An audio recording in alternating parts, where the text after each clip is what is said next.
ಭಾರತ ಜಾತ್ಯತೀತ ದೇಶ ಅಂತ ಮೂಲ ಸಂವಿಧಾನವು ತಿದ್ದುಪಡಿಯಾದ ಸಂವಿಧಾನ, ಒಟ್ಟಿನಲ್ಲಿ ಸಂವಿಧಾನದ ಪೀಠಿಕೆಯಲ್ಲಿದೆ ಜಾತ್ಯತೀತ. ಆ ಜಾತ್ಯತೀತ ಅಂತ ಹೇಳುವ ಸಂವಿಧಾನದ ಪೀಠಿಕೆ ವಕ್ಫ್ ಆಕ್ಟ್ ಎರಡನ್ನೂ ಅಕ್ಕಪಕ್ಕದಲ್ಲಿ ಇಟ್ಕೊಂಡು ಒಂದೇ ಸಲ ಓದಿ ಹೌದು ನಿಜವಾಗ್ಲೂ ಭಾರತ ಜಾತ್ಯತೀತ ಅಂತ ಯಾರಾದ್ರೂ ಪ್ರೂವ್ ಮಾಡಿಬಿಟ್ರೆ ನೀವು ಹೇಳ್ದಂಗೆ ಕೇಳಬೇಕು. ಹಿಸ್ಟಾರಿಕಲ್ ಅನ್ಯಾಯಗಳು ಆಗಿರ್ತಾವ್ರಿ, ಯಾರು ಯಾವ ಕಾರಣಕ್ಕೆ ಮಾಡಿದ್ರು ಅನ್ನೋ ವಿಷಯಕ್ಕೆ ಹೋಗಬಾರ್ದು. ವಕ್ಫ್ ಬೋರ್ಡು, ವಕ್ಫ್ ಟ್ರಿಬ್ಯುನಲ್ಗಳಿಗೆ ಇಂಥ ಅಪರಿಮಿತ ಅಧಿಕಾರವನ್ನ ಯಾವ್ಯಾವ ಪುಣ್ಯಾತ್ಮರು ಕೊಟ್ಟರು ಅನ್ನೋದನ್ನು ನೋಡ್ತಾ ಹೋದ್ರೆ ಕಥೆಯಲ್ಲಿ ಯಾವುದಾದ್ರೂ ಒಂದು ಆಸ್ತಿ Waqf board if it has a reason to believe ಅಂತ ಬರೀತಾರೆ ಕಾನೂನಲ್ಲಿ ಅಂದ್ರೆ ಅದು ತಮ್ಮದು ಎಂದು ನಂಬುವುದಕ್ಕೆ ಕಾರಣಗಳಿದ್ದಾಗ ತಮ್ಮದು ಅಂತ ಕ್ಲೇಮ್ ಮಾಡಬಹುದು. ತಮ್ಮದು ಅಂತ ಕ್ಲೇಮ್ ಮಾಡೋರು ಯಾವುದು ಡಾಕ್ಯುಮೆಂಟ್ ಕೊಡುವ ಅವಶ್ಯಕತೆ ಇಲ್ವಂತ. ಯಾರು ಆಸ್ತಿಯನ್ನು ಅನುಭವಿಸ್ತಿರ್ತಾರೋ ಅವ್ರು ಬಂದು ಡಾಕ್ಯುಮೆಂಟ್ ಕೊಡಬೇಕಂತ ಇಲ್ಲ. ಇದು ನಮ್ಮದು.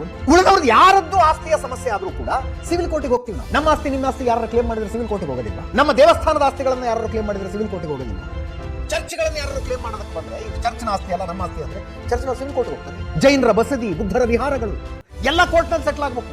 ಆದ್ರೆ ವಕ್ಫಿನ ಆಸ್ತಿ ಮಾತ್ರ ವಕ್ಫ್ ಬೋರ್ಡಿಗೆ ಹೋಗ್ಬೇಕು. ಈಗ ಹೆಂಗಿದೆ ಲೆಕ್ಕಾಚಾರ? ಉಳಿದ ಎಲ್ಲಾ ಧರ್ಮೀಯರು, ಉಳಿದ ಎಲ್ಲಾ ಮತೀಯರು, ವೈಯಕ್ತಿಕ ವ್ಯಕ್ತಿಗಳು ಅವರವರ ಆಸ್ತಿಯ ವಿಷಯವನ್ನ ಸಿವಿಲ್ ಕೋರ್ಟ್ ನಲ್ಲಿ ಸೆಟ್ಲ್ ಮಾಡ್ಕೋಬಹುದು. ವಕ್ಫ್ ಆಸ್ತಿ ವಕ್ಫ್ ಬೋರ್ಡ್ ನಲ್ಲಿ ಸೆಟ್ಲ್ ಆಗುತ್ತೆ, ವಕ್ಫ್ ಟ್ರಿಬ್ಯುನಲ್ ಸೆಟ್ಲ್ ಆಗುತ್ತೆ. ಹೆಂಗಿದೆ ಈಗಿನ ಹೊಸ ತಿದ್ದುಪಡಿ ಏನ್ ಹೇಳುತ್ತೆ?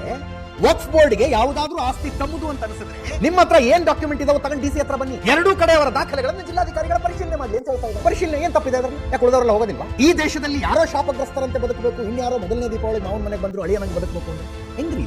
ಸಮಾನತೆ, ಸರ್ವರಿಗೂ ಸಮಪಾಲು, ಸರ್ವರಿಗೂ ಸಮಬಾಳು ಬರೀ ಭಾಷಣಕ್ಕಷ್ಟೇನಾ? ಸಂವಿಧಾನದಡಿಯಲ್ಲಿ ಅವಕಾಶಗಳನ್ನು ಕೊಡುವ ಪ್ರಶ್ನೆ ಬಂದಾಗ ಇಲ್ಲ, ಅವರೇ ಬೇರೆ ಇವರೇ ಬೇರೆ. ಹೆಂಗಿದು ಜಾತ್ಯತೀತ ದೇಶ ಅಂತ ಹೆಂಗ್ ಕರೆಯೋಣ?